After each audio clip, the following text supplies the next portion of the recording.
So I guess we can start. Just I wanted to ask you if you gave a talk and your slides not online. You can just send them to me and we can talk. Just drop me an email and so that we have good slides. The website and also the videos will be loaded. So it's a pleasure for Houston that is going to give a seminar on nuclear decay anomalies, so the nature of axion matter this week. Okay, perfect. So, yeah, first of all, of course, I should thank the organizers. It's been a very interesting workshop so far. I'm very happy to be here and to be asked to give a talk. My name is Nick, obviously. I'm junior faculty here in Beijing. So I'm going to be talking today about some work that I completed earlier this year in collaboration with Jiangxin and Li Tianjun. And yes, so to start,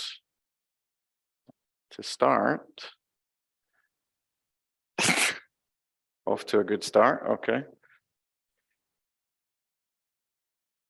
I don't know what's happening.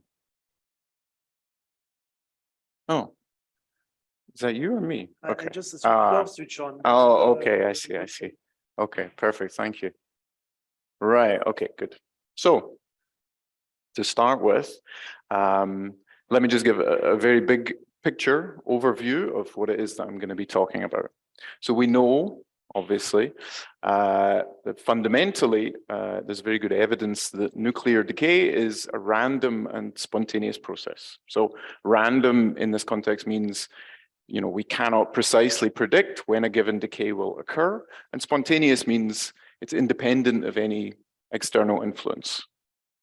Now, there are some kind of interesting caveats to these, to this point, but in general, obviously, this is true, or at least there's very, very, very good evidence that this is true. However, as the participants of this workshop likely already know, in the case where we have QCD axion dark matter, this causes the theta angle in QCD to oscillate in time. So what we know is that theta modifies nuclear physics in some, you know, non-trivial ways. And in particular, it can modify, as we're going to show, the binding energies of radioisotopes. And by modifying the binding energies, this can lead to non-random decay behavior. So this talk is about using nuclear decay data to search for, you know, this evidence of non-random decay behavior, which we would interpret in the context of QCD axion dark matter. So the motivation that we originally had to look at this was to try to develop new experimental concepts for axion detection. Obviously, there are already, you know, many experiments proposed and many experiments ongoing. So we were thinking along those lines. And as I'm going to talk about, let me try the laser. Yeah, as I'm going to talk about later in the talk, it turns out actually in this context, there are already some anomalies reported in the literature. So plausibly, you might think about trying to use this mechanism of QCD axion dark matter to explain some of these nuclear decay anomalies, but more on that later. So to start with, I'll just introduce the axion theoretical background that we require for this. And then I'm going to talk a little bit about these existing nuclear decay anomalies. And then the last part of the talk will be talking about a project that we did, which was using existing data to actually do some analysis and derive a constraint on the axion parameter space. But okay, so let's start with what we need.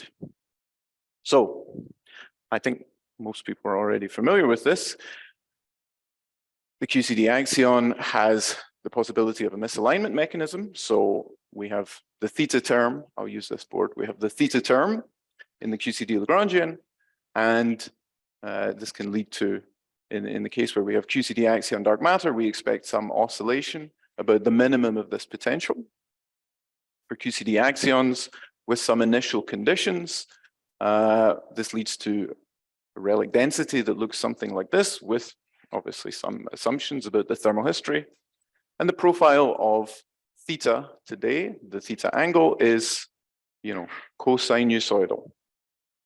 So, of course, as we've already heard, and I think as is already reasonably well appreciated in the field, many aspects of nuclear physics depend on theta. So obviously the classic example is the neutron electric dipole moment, which is a function of theta here. I'll say, please interrupt me if you have questions. Obviously, you don't need to wait till the end. So, okay, the neutron electric dipole moment depends on theta, but it is also known, for example, that nuclear binding energies depend on theta as well. So, for example, in chiroperturbation theory, one can show that, for example, the neutron-proton mass difference to lowest order in theta squared looks something like this. And for example, we can see, okay, this is the neutron mass, obviously, and this is the proton mass, and we can see how they change as a function of increasing theta. So obviously, this change is, somewhat dramatic, right? We go from 940 MeV to less than 900. And of course, as you change the neutron and the proton mass, this changes the lifetime of the neutron, right? Because you're essentially changing the phase space for the decay. So here this is, 800 seconds. And then obviously when theta is order 1, it's significantly decreased. Okay, so how do we use this to search for axion dark matter? So the idea is, let me go. Okay. The idea is, so here, obviously for these figures, we're talking about theta being constant. But in the case where we have some type of misalignment mechanism, theta will be something like a cosine. And so what you expect is that your nuclear decay rates will oscillate in time. So this figure on the left here, this is the standard picture that we expect for exponential decay, the amount of your sample of radioisotope and the number of half-lives like this, which exponentially decays, obviously, as a function of the half-life. It's a little bit difficult to see from this figure if you have evidence of, let's say, oscillatory behavior. So what one does is our kind of object of interest is the fractional change in the rate. Right, so we have n is the number of decays that you observe in a certain time window, and this n is the expected number of decays that you would have on the basis of the usual exponential decay law. So what you then find is that, so this quantity I of t, you expect that for some of the time, because nuclear decay presumably is a random process, you'll have some decays which occur earlier than expected, and you'll have some decays that occur later than expected. So you expect that your data points should be randomly distributed around about 0. This is the standard picture. But then what we can do is we can look for periodic oscillation in this I of t, because the idea is when, let's say, theta is larger, then the binding energy will be, we can go back to here. Yeah, we can see that when theta is larger, there's the lifetime is shorter, and when theta is relatively smaller, the lifetime is longer. So that's the underlying concept that we're talking about here. Okay. So let's pause. Are there any questions to this point? Or it's easy enough to understand? I think it's not too complicated, I hope. Okay. So this was our underlying idea.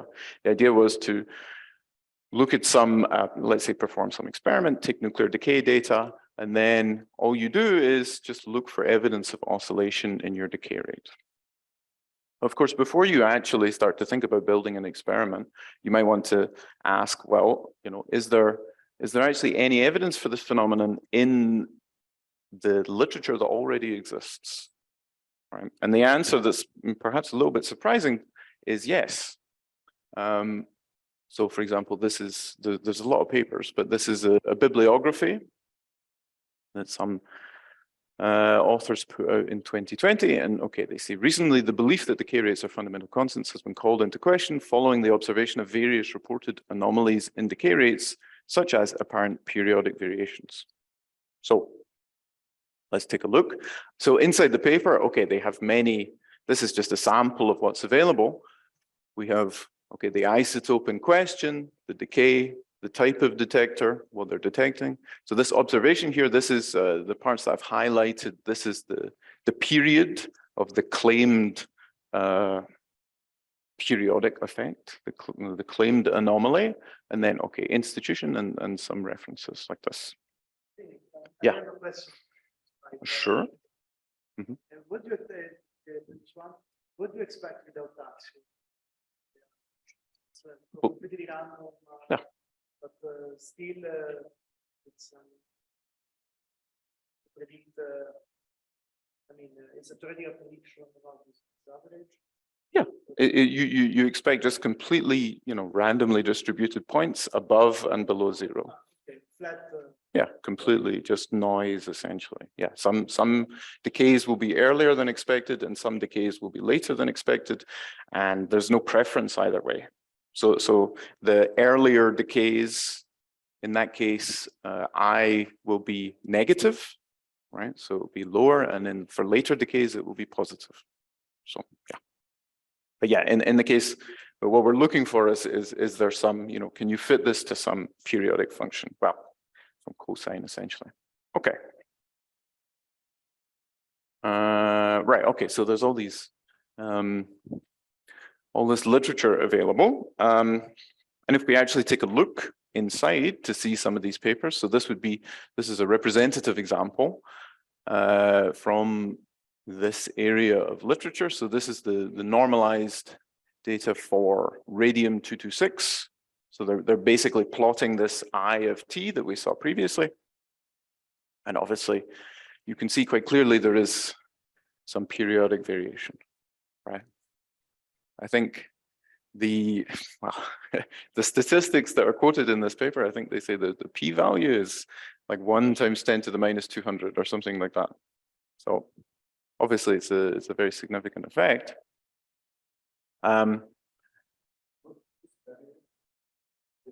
It's about 1 year. 1 year.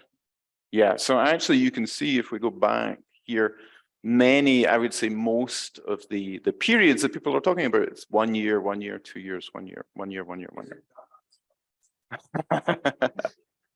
This is not Dama, but I mean, there's. Right. Yeah, this is what I'm going to say next. I mean, I don't think we should. Okay, let me say it like this. Clearly, these people are seeing evidence of non-random behavior, evidence of oscillation. The question is this something from fundamental physics, or perhaps more plausibly, is this just systematics? So exactly. Yeah. I think I know. Yes, I agree. It's definitely suspicious. Yeah.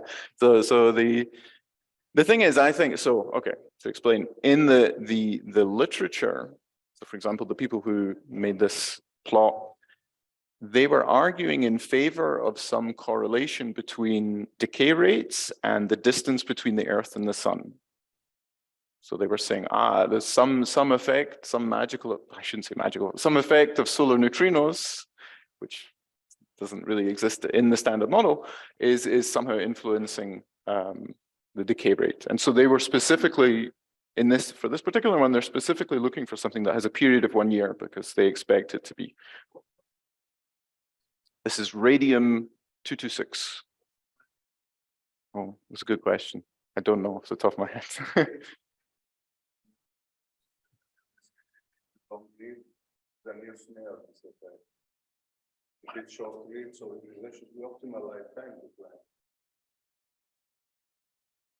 I don't think it necessarily matters what the lifetime is. Okay, this modulo being, yeah.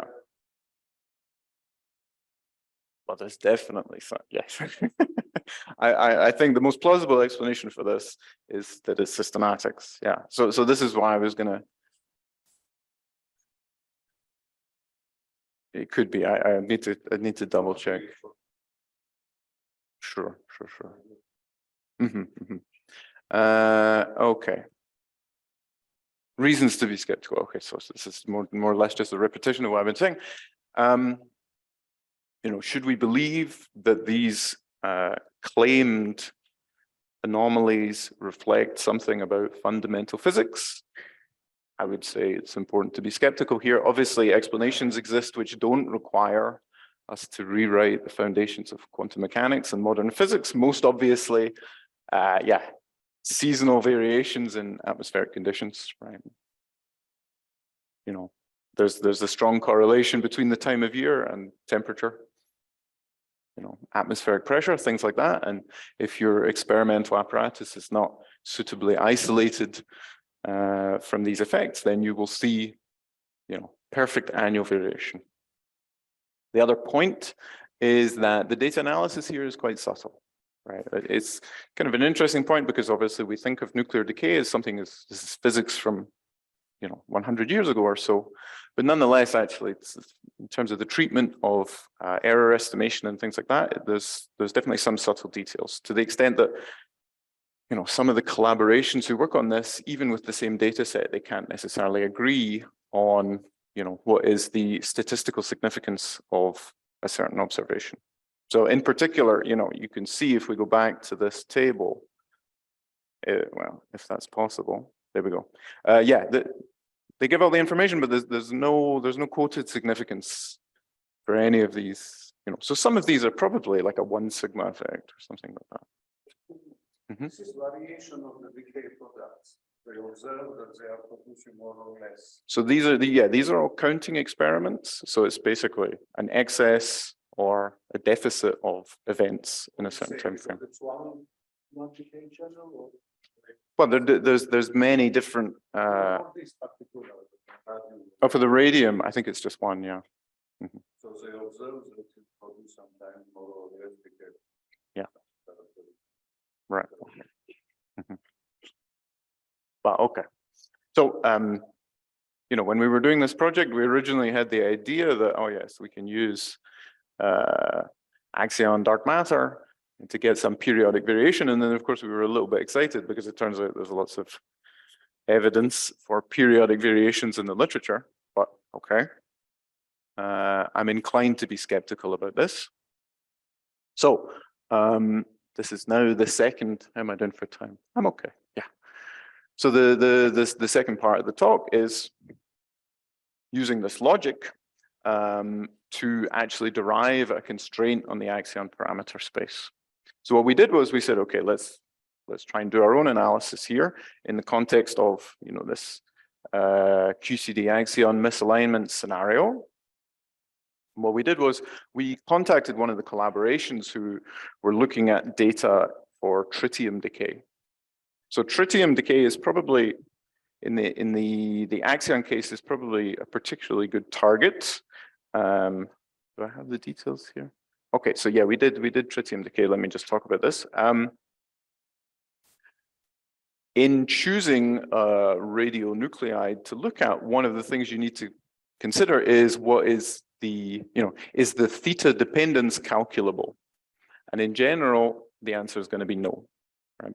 Obviously, the way that theta influences nuclear physics is very non-trivial, and especially when you go to higher and higher atomic numbers, it's going to be very difficult. Tritium is quite, relatively speaking, it's a simple nuclear system, so the theta dependence can be estimated. The other nice thing about tritium is that the Q value is quite low. It's particularly low, so 18.6 keV. This is useful because really what we're looking for is an axion-induced energy shift, which we expect will be very small, right?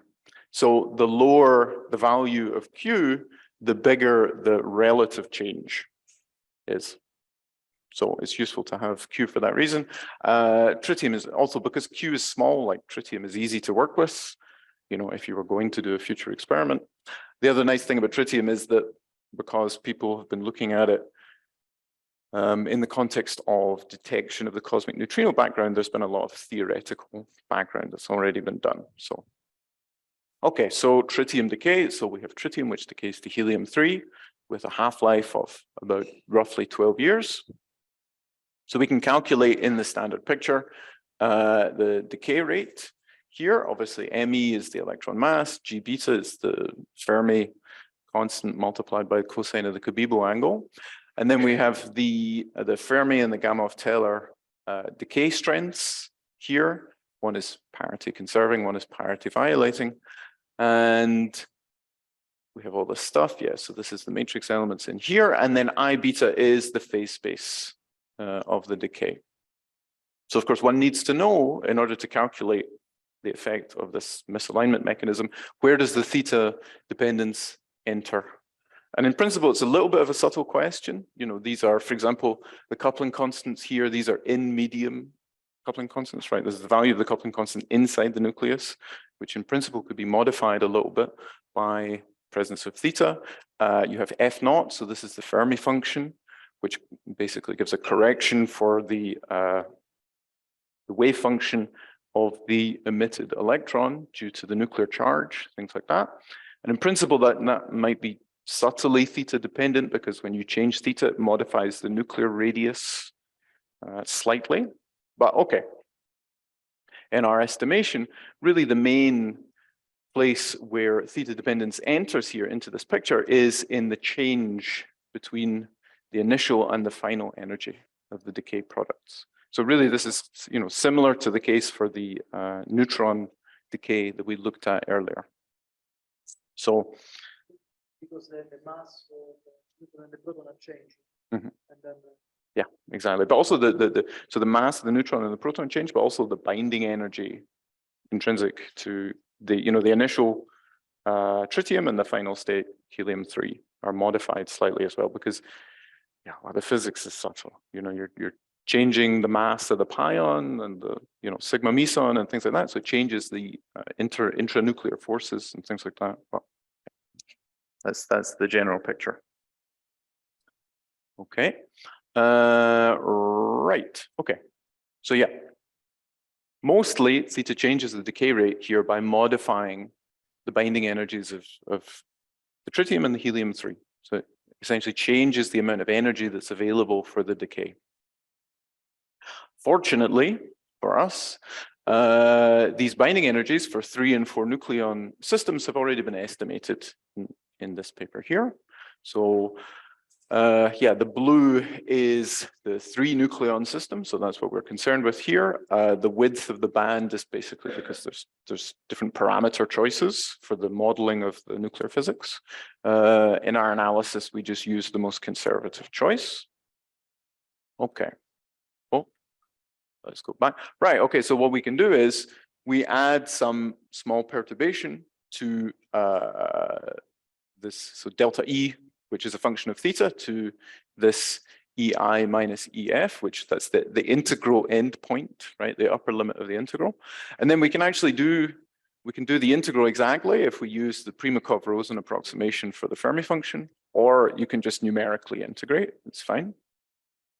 And then from the previous slide, you know, we know indirectly how this delta E depends on theta, and so we can calculate delta E as a function of the underlying axion parameters. So we find that, you know, for some typical parameters that we might be looking at here, the shift is like mu EV, right? So it's a small shift, but it's not, you know, completely negligible, let's say. And yeah, the other thing we can notice here is that, you know, the mass range that typically we're going to be sensitive to here is in the ultralight, you know, axion dark matter region. So more on that later, though. Okay, so with this theory in hand, we can take some data. So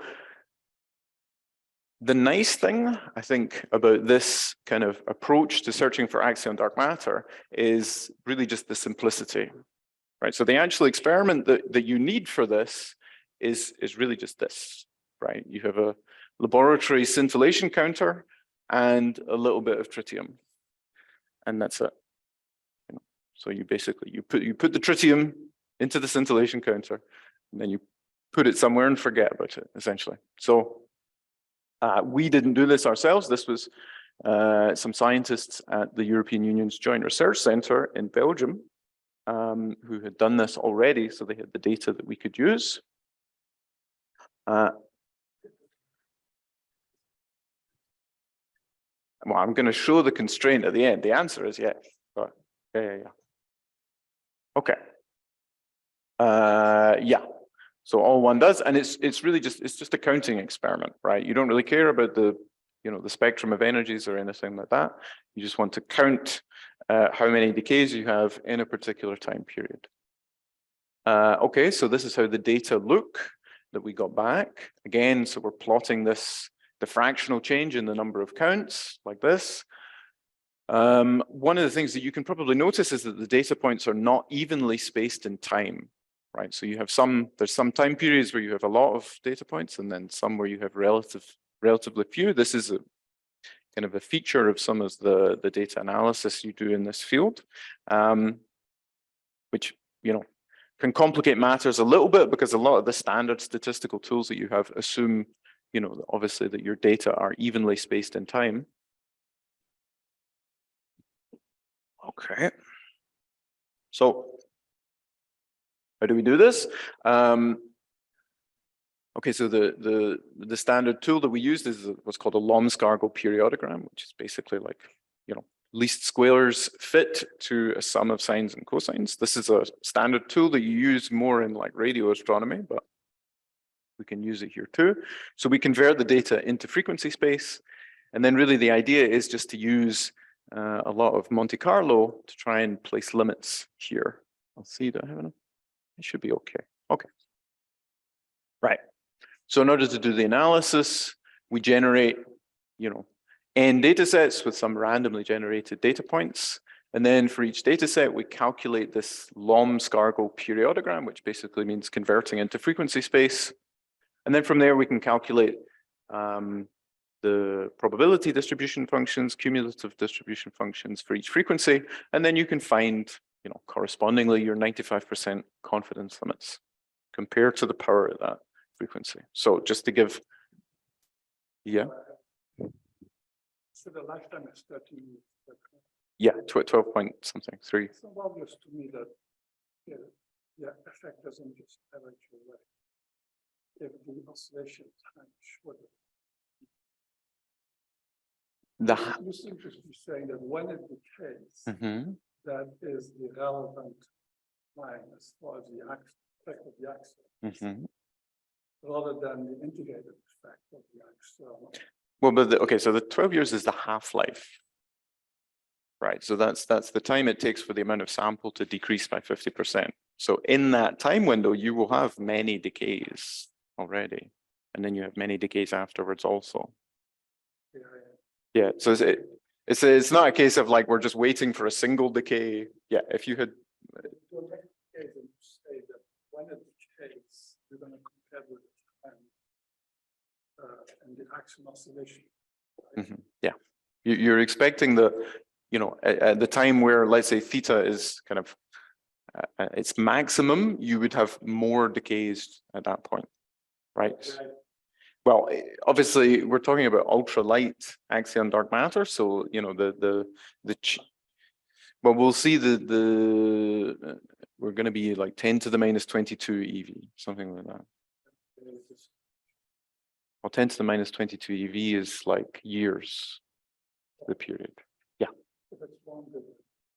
Right. Yeah. Maybe I should have explained.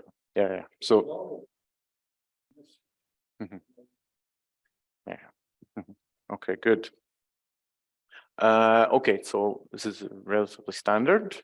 Right, okay, so the blue is the original data, the orange is the Monte Carlo. We convert it into frequency space like this to get this power spectrum. And then, okay, you keep doing this in order to generate probability distribution functions, which you integrate to get cumulative distribution functions like this. And then you can find your 95% confidence level limit.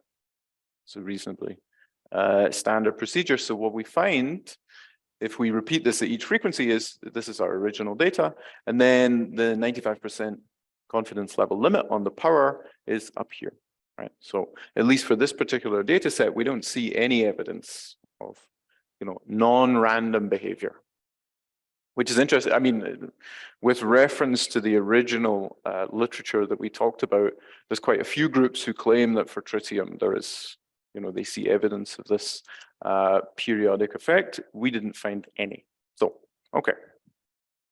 We see the real data points are all below 95% confidence level limit, and so they're well modeled by random noise, which is what you would expect in the standard scenario. Okay, in order to generate axion limits, we use basically just a standard frequentist approach. So here we have some probability distribution function for a test statistic T, like this. This is the background only case. This is signal plus background. And the idea is you just keep increasing the signal until the false positive rate here is equal to the false negative rate from here. And then everything with a signal that's larger than that is excluded.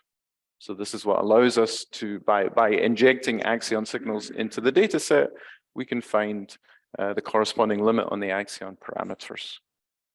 So varying, in particular, varying FA, obviously, MA here is set by the frequency of the oscillation. Yeah. Two parameters, frequency for picking those that to put the limits. For frequency, you exclude some amplitude of the modulation. Correct. Yeah, exactly. And in particular, for 1 year, if you assume the frequency no, expect that for the trivials it should be 1 year. So what is the amplitude of the modulation for 1 year? Well, I have the limit for FA, the amplitude of the modulation. I would need to check. I would need to double check for you. Just sort of it's number. Yeah, like 0.1%. Something is yeah. It's right. Oh yeah. It's definitely a small effect. Because there was percent, I think, in the previous sample you have shown. Percent. Well, so you're by memory. Yeah. Okay, good. Right. Okay. Oh, almost okay. Okay. Sure. So, all right. This is the procedure by which we can inject axion signals and then use that at each frequency to exclude the parameters. So, well, the parameter, because really it's just FA here. Okay. And this allows us to get to an axion constraint. So this is the simplified version of the constraint, because obviously I've removed all the fancy stuff here. I'll put that in a second. Right, okay, so the red region here, this is the decay constraint based on the data that we had. And then just to double check, we did some projections here. So the tritium decay, this future 12 years, so this is if we had a data set which spanned the full 12 years, and also we increased the value of tritium a little bit, but everything else is kept the same. And then this constraint here is given by, this is for a shorter duration experiment, but where, we do it for 1 day, essentially, but the time gap between, measurements is much shorter, right? So it's on the order of, I think, a few seconds, essentially. Okay, and let me, what's happening? Okay, I'll do this. Okay, so yeah, just to give a general idea of what we're doing here. Okay, so obviously if we increase the observation time, that takes you further in this direction. If you decrease the time between, your data points between observations, it takes you in this way.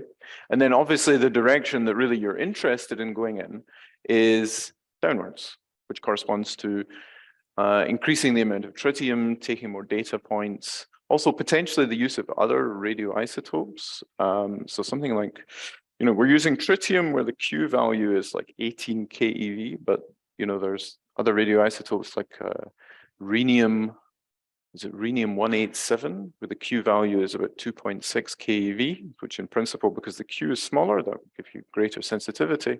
And obviously, the most obvious thing is just improved detection setup, right? What we're really doing here in terms of the analysis is just a little bit of tritium in one of these scintillation counters, and that's it. There's nothing else. There's no careful stabilization or calibration of the experimental apparatus, nothing like that. So, we're optimistic that in principle, with some type of dedicated detection setup, one could get obviously much more sensitivity out of this. You did estimate what would be a setup. It depends a lot on the details, yeah. Because the other thing is, so here this is just a standard liquid scintillator, right? Liquid scintillator detection, which for tritium is actually not ideal because your efficiency is relatively low, right? Because the Q value for tritium is low. So in principle, there's a number of other technologies that could be used, which would give, like solid state detection and things like that, give much better results. So essentially, there's a lot of levers to pull to try and improve the sensitivity. So that's probably a big project to figure out exactly all those things. But nonetheless, I mean, okay, obviously, so as Huang helpfully pointed out, yeah, the region that we're covering here is not actually novel parameter space, right? This is already excluded. But nonetheless, I mean, you can see that these other experiments, like, so for example, this HFF plus, these are, very kind of sophisticated experimental apparatus using, I think for the HFF plus, yeah, they're looking for the electron electric dipole moment, if I remember correctly. This is using like ion trapping and, all kinds of sophisticated experimental apparatus. So the fact that we can even kind of compete with them with, an extremely simple setup, at least is, I suppose, a positive sign. The other thing I'll say, I can sort of, how to say, the obvious point that we can make here, the obvious criticism naturally as well, is you could say, well, we're talking here about QCD axion dark matter, but really we're very far away from the QCD axion band, right? That's naturally a concern. Of course, there's two kind of responses that we can make to that. One is that there are models of the QCD axion which cover this area of the parameter space. And Luca, I think it's the large N mirror models. Yeah, exactly. So there are some models of the QCD axion which can cover. Do I think that those models are natural completely? Well, yeah, a bit baroque, exactly. I would agree with that. But nonetheless, they do exist. They do exist. Number one, and then number two, I would say, obviously, we can think of this limit. This limit is aspirational, right? With tritium decay and also all these other experiments, really, we want to move in this direction, but you have to start somewhere, right? We want to be able to probe the QCD axion band, but you can't just do that with your first experiment. So you have to work towards that. Okay, so this is just the simplified one because after I put the paper online, I got a million emails from people saying, "Oh, you need to put my constraint, in the figure." I said, "Okay, fine." So this is our stuff here is exactly the same, but then this is just to keep everyone happy with every other possible constraint. And to be honest, there may still be some missing. I don't know. I apologize if anyone else's constraint is not present there. Okay, so I think it's almost the end. Yeah, okay, so just to sum everything up, we've explored a new experimental signature for axion dark matter, right? Looking at essentially the, deviations from randomness in nuclear decay. Then we did some data analysis, 12 years of tritium decay data. We didn't find any evidence for this phenomenon, and so we can use it to place constraints on the parameter space. And yeah, is nuclear decay random and spontaneous? Probably, I think so. Okay, thank you.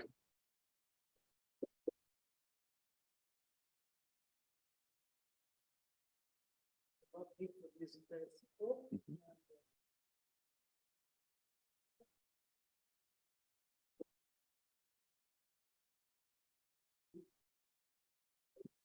Mhm.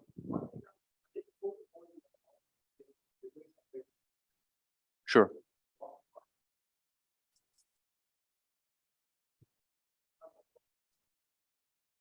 Oh, here. You can, sure. You're far away from the screen. You can see, so there is actually, there is some, but the difference is probably this is a logarithmic plot. It's not just a line. No, yeah.